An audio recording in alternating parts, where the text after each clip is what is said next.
Someone asked me kung ito bang sobrang init ng panahon ay may kinalaman sa end times. Okay. Tanungin ko po kayo, napansin niyo po ba na maski umuulan, bumabagyo, mas mainit pa rin ang panahon kesa malamig? Ito may sasabihin ako sa inyo sa Las Vegas po ito. Yung ibang kakilala namin doon sa Las Vegas, yung mga kamag-anak, sobrang init daw sa Las Vegas nung past month. Sobrang init, mainit pa raw dito sa atin sa Pilipinas. Because I was complaining upon talking to one of our relatives there. Sabi niya, naku, don't complain. Sabi niya, because here, mas mainit. Matindi ang init. At doon sa Amerika right now, nagkakaroon na rin ng parang mini-schedule yung papatayin ng tubig, papatayin ng ilaw, mga ganon. Bagay na hindi nangyayari dati, sabi niya. So, makikita niyo po rito yung mga superpower na bansa. May nakakaranas na rin ng ganyan. So, dito sa atin, alam naman natin, malimit tayong ini-schedulean ng papatayin ng tubig, papatayin ng ilaw.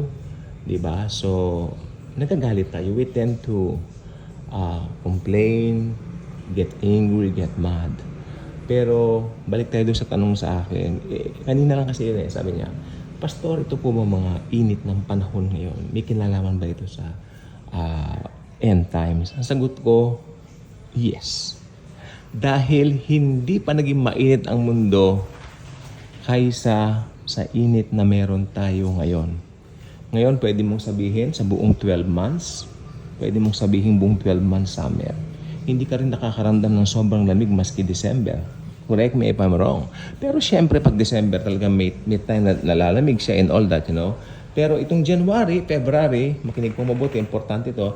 Itong January, February, as I observed, tawag dito? Early this year, matindi po yung naging trangkaso ko eh. Kasi ang nangyari po, dati kapag ka January, nung ako po ay medyo bata pa noon, kapag ka January po, talagang mahina po talaga ako sa lamig. Pag January, talagang minsan inuubo ko, sinisipon ako in all that, you know, di ba? Oo. Pero ang dahilan noon, dahil malamig ang panahon. Pero ngayon, di ba po nangyari? Ganito po kasi, may part na ang lamig-lamig sa umaga, tapos iinit at mas iinit pa sa hapon, tapos lalamig uli ng gabi. Ganun ang January natin ngayon, di ba? Pero malamig po yung gabi. Alam niyo kung bakit malamig ang gabi? Kasi walang nakasikat na araw. Sobrang init na po ng araw. Kaya nung nagkasakit ako nung January, ang dahilan noon, pinaghalong lamig at init. Hindi ko na pwedeng sabihin na, ay kasi malamig lang. Hindi. Dahil ang panahon, lamig at init. Yan po ang nangyari. Kaya itong panahon natin ngayon let's put our faith in Jesus. Yun lang magagawa natin. Huwag ka rin mag-complain dahil wala naman tayong magagawa. Gawin lang natin ang mga dapat natin gawin. Malay mo, mag-rapture na. Diba? Ako ayoko magsabi, pero itong init ba na ito ay may kinalaman din sa end times? Ang sagot ko, yes. Hinulaan po ng Bible yan. Painit ang planeta, ang sistema ng planeta.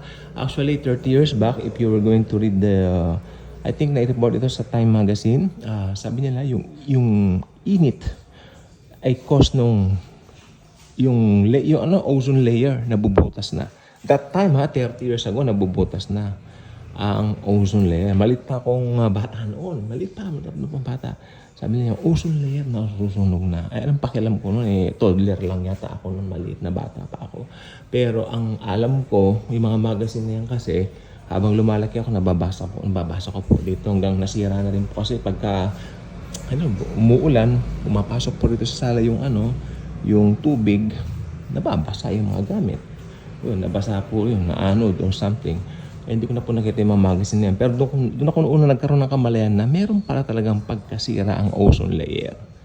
So, yes. Pero you cannot say na, napupuot ang Diyos kasi mainit. Hindi po. Talagang lahat ng puot ng Diyos inilagay na kay Jesus yung nakapako siya sa cross. Lahat ng puot ng Diyos. Tandaan nyo, today is the age of grace. Hinaanyayahan lahat ni Jesus Christ ang mga tao sa Kanya. He wants everyone to be saved hanggat maaari lang. Diba? Pero ang tao matigas Anong ginagawa? TikTok maghapon, Instagram, Facebook. Hindi po masama yan. Maganda po yan. Nakaka-enjoy po kayong TikTok. Lalo na kung ilalagay mo ng mga Word of God. Diba? Oo. maganda yan. Pero, syempre, ano ba ang nilalagay mo? Yun lang ang tanong. So, ito na pong gusto ko sabihin to. Ito pong init na ito sobrang init po ata. Huwag nang hanapin yung nakaraan. Huwag nang hanapin na, hindi na babalik ang nakaraan. May nakausap kasi ako kanina, sabi niya, alam mo, nung bata ako, matanda na kasi ito eh. Noong 1960s, ako po, ilang taon pa bago, ilang dekada pa bago ako panganak niyan, kako.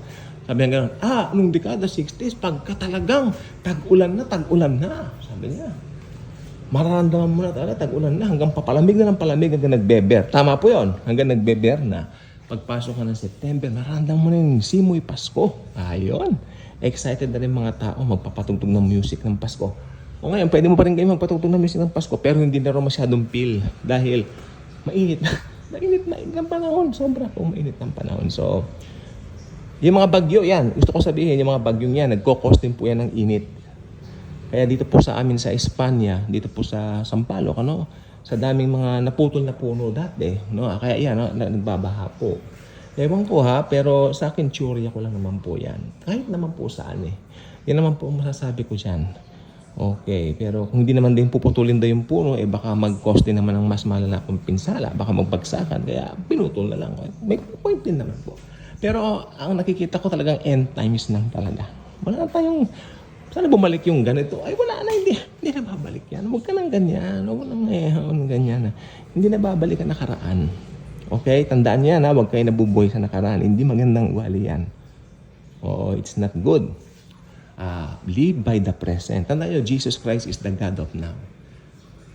Siguro yung iba sana ganun ulit. Kasi maganda raw ang panahon noon, mapresko, madali ang pera. Kaya let's say that.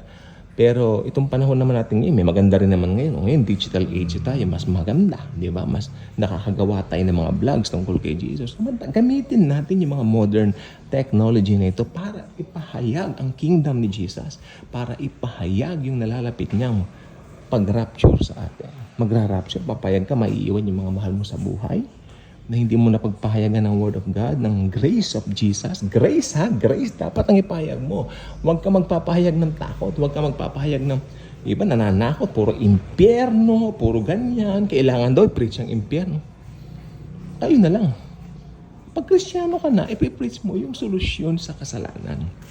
Hindi yung mismong pupuntahan ng mga makasalanan. Hindi gano'n. Yung solusyon. Preach the solution. And that solution is no other than the Lord Jesus Himself. Bye-bye.